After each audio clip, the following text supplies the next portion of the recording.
एक गिलास पानी। एक सरकारी कार्यालय में लंबी लाइन लगी हुई थी। खिड़की पर जो क्लर्क बैठा हुआ था वो बहुत ही तेज मिजाज का था और सभी से उच्च स्वर में बात कर रहा था।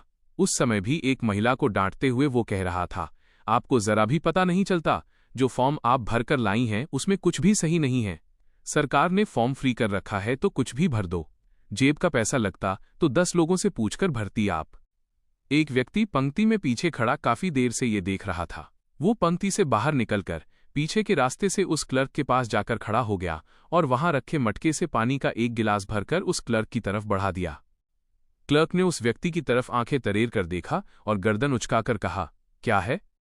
उस व्यक्ति ने कहा, सर आप काफी देर से बोल रहे हैं, गला सूख गया होगा आपका, पानी पी लीजिए।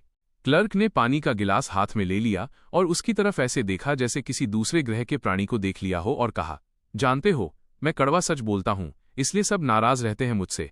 चपरासी तक मुझे पानी नहीं पिलाता। वह व्यक्ति मुस्कुरा दिया और फिर पंक्ति में अपने स्थान पर जाकर खड़ा हो गया। शाम को उस व्यक्ति के पास एक फोन आया। दूसरी तरफ वही क्लर्क था। उसने कहा, भाई साहब आपका नंबर आपके फॉर्म से लिया था, शुक्रिया अदा करने के लिए फोन किया है। मेरी माँ और पत्नी में बिल्कुल नहीं बनती। आज भी जब मैं घर पहुंचा तो दोनों बहस कर रही थी, लेकिन आपका गुरुमंत्र काम आ गया। वो व्यक्ति चौंका और कहा, जी गुरुमंत्र? जी हाँ, मैंने एक गिलास पानी अपनी माँ को दिया और दूसरा गिलास अपनी पत्नी को और ये कहा कि गला सूख रहा होगा, पानी पी लो। बस फिर हम तीनों हंसते खेलते बातें कर रहे हैं। अब भाई साहब आज खाने पर आप हमारे घर आ जाइए। मैं जानना चाहता हूं आपके दिए एक गिलास पानी में इतना जादू है तो आपके साथ खाना खाने से कितना जादू होगा।